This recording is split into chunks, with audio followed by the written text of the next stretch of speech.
Hey guys, Motor Miles back again. I know I haven't been on for a while. Hope everyone's well. Hit that intro. I did a little commute on the way to work. I'll let you know what's going on.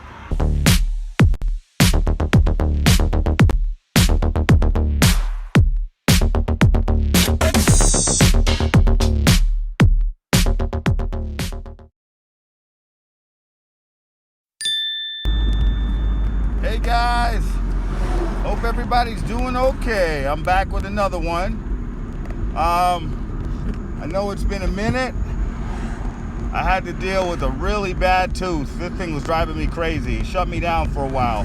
Tooth pain is no joke. But I'm doing okay. We're back in on the scene, which is always good. I hope everyone's doing all right. I've been limbering up, watching a bunch of videos on motovlogging and everything else. I've been getting into the whole, I've been watching the whole subculture with motorcycling is with these MC clubs. There's a lot going on. There's a lot to take in. There's a lot to unpack. I thought it was just road safety and hand gestures and stuff like that, but there's a lot of other things that sort of go hand in hand with that. And you know, it's all part of the same beast, you know. So there's definitely something to that. Definitely something to that. Traffic, love it, right? But yeah, as we get along and do our thing, I didn't notice there's sort of an unwritten rule that when you're passing a motorcycle club and there's a large group, you don't pass them on the right. You're supposed to do like this two-handed finger signal and then kind of give like a chop in the air and ask them if it's okay and then pass them. Because if not, supposedly there's a risk that they could kick you off of your bike. Now, I couldn't imagine that happening, but you know, I'm sure the person that got kicked off their bike said that too. So, something to take in, pretty interesting. But you know, whatever adds to your arsenal is going to help you in the long run learn your skills and everything else. You know what's funny is that a bunch of these cruiser owners, they won't wave back at you. And I don't take it personally. It is what it is, you know. They got their thing and you have yours. I don't care if you're on a bicycle. I don't care if you're on a motorcycle or a moped. I wave at everybody. If you don't wave at me, I don't take it to heart, you know. That's you. Some people, you know, they've got their own thing going on. Half of the time, I really think it comes down to they don't even notice you're there. So at least that's what my ego tries to tell me. But other than that, you know, it's just one of those things.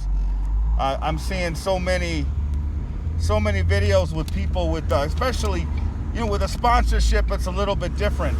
Do people want to watch you unbox your stuff and try different gear on and do things related to maybe not motovlogging, but indirectly related to gear and stuff? I want to keep a handle on that because I don't want to get to a point where I'm just shilling ideas that other people are doing. So I want to keep my content fresh. I like to do these ride-alongs, telling you guys what's going on. Whoa. And keep it organic in that sense. So that's the same thing. I had a big question is I want to know, two-wheel therapy is a real thing.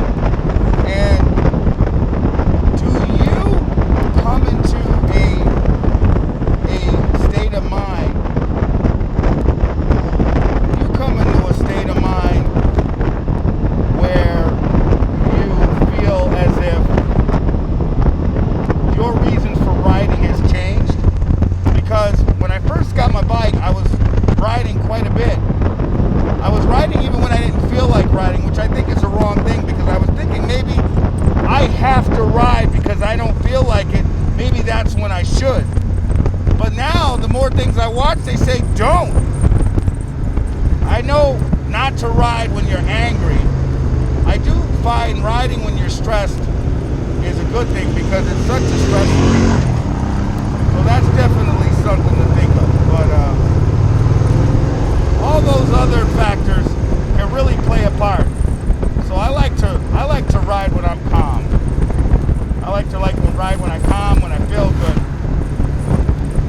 buddy of mine just passed his MSF, and he took it at the Harley school, and he did quite well. And he took his test with a bunch of dirt bike riders. So everyone there was pretty seasoned in terms of their abilities, which my class was sort of like a 50-50. But there's another person on the road.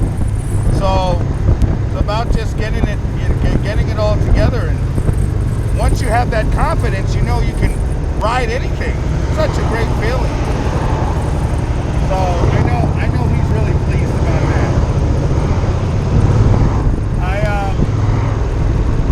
I notice now when I watch movies, when I watch TV shows, before I had a bike, I would just look at any motorcycle and they all look the same. I think it's so funny now when I see movies and I see shows, I can identify what the bikes are. It's the craziest thing. It's like having another sense, right? You have your sense of smell, your sense of taste, your sense of sight. And now you have a visual sense of when you hear an engine, when you see this type of class of vehicle, at least motorcycle-wise. I'm sure car guys are the same way. So it's interesting. I just thought that was so funny. And then now I'm like, oh wow, that's a cruiser, or that's a sports bike, or oh wow, look at that, that's a cafe racer. Oh wow, that's an off-road, that's a DCT. Oh look at that, that's not even a bike, that's a this. I just think that's cool. I don't know. I guess I'm just kind of babbling here, but babbling's good. Babbling is the brook. Get some mind. I missed you guys. Working on Angie's bike, finally got that thing back on the road, and boy, had to do quite a bit with that. But like I said, don't be afraid. Don't be afraid to pull out a screwdriver and do what you need to do. It'll upgrade your skills. You want to upgrade yourself, not just as a rider, but as far as maintenance, because it can get really expensive. You're doing everything yourself. You don't want to do that. Traffic. Come on, man. Sorry, guys. I don't know if I should cut this out when I keep rolling. But anyway, not a big deal. Not a big deal at all. But yeah, so I was looking at, like I said, I was watching these things on all these different these MC clubs and stuff, and they're talking about wearing, you're a lone wolf and you got a lone wolf patch, and you make the guys in the club mad if they see you have a lone wolf because you're kind of giving them the finger. And then these guys are buying these patches from Wish and Alibaba, and they're getting beat down. They're wearing Hell's Angels vests and stuff. You can get in trouble wearing one of these Sons of Anarchy vests, especially if you're riding the motor. You got to be careful. You just can't put whatever on and just go around. I guess you could if you're in a backwoods town, but I think this more applies to guys that ride the traditional motorcycles. You know what I mean? A big light in the front, a windscreen, kind of sitting up right. 600, 500 to 1,000 pound bike. I think it more. So if you're rocking a leather vest with something mean on, and you just buy a vest at random and don't know what's on it, you could be in for some surprises depending on what's on it. I didn't realize it was that serious, but apparently it is. So something food for thought. Just something for thought. As riding down the road. I will admit, as I've been riding in more places, I know where I don't want to ride, and there's so many places that are just hazardous that I'm like, oh, you ride the same roads long enough, listen, this road has potholes, this has, what are these, tar snakes, these have gouges, this has a lot of traffic, this has funky, spooky little routes and stuff. You start to navigate your trips to suit to suit what preferences you have, which is good. I think it makes it for a nicer ride. Also, I haven't been riding at night as much. I know I'm the night rider, guys, but it's just been getting a little hectic at night.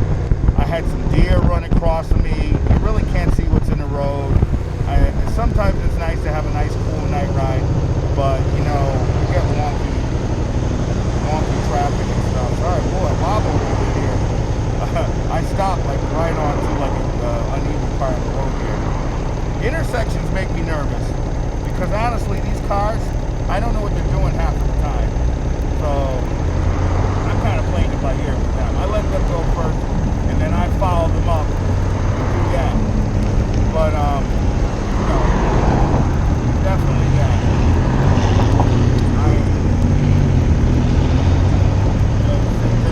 It's one of those monumental things. What kind of music does everybody listen to when they ride? I'm a podcaster. Music is too emotional for me. It takes me to mental places that I don't want to be all the time. And that's why I love to listen to podcasts, because I can go in and out of paying attention to the road. Whereas I find music sometimes is way too, especially if I'm listening to something aggressive, just, I don't know, sorry guys, I might have lost you. I think I'm talking about music. Woo! You're going on the road! Yeah! Route 8. I am not a fan of Route 8. This road is a mess. It's put together with bubblegum and dreams, man. There's so many potholes and gouges and weird uneven grooves, and get off of this thing as fast as you can. I like the Connecticut Interstate 84 much better. But yeah, I was asking you about music. Yeah, I was saying music is way too intimate for my thought. It brings out too much emotion. So that whole driving emotional thing I don't like. I like to ride smooth. So riding with music is, unless it's like some instrumental stuff that really doesn't have it, I just try to kind of free fall. That's why I like listening to podcasts. I'll even listen to a book. But what do you guys? What's your point is then? Maybe you just put earplugs in and just listen to the sound of the road. I'm digging that too. I get it.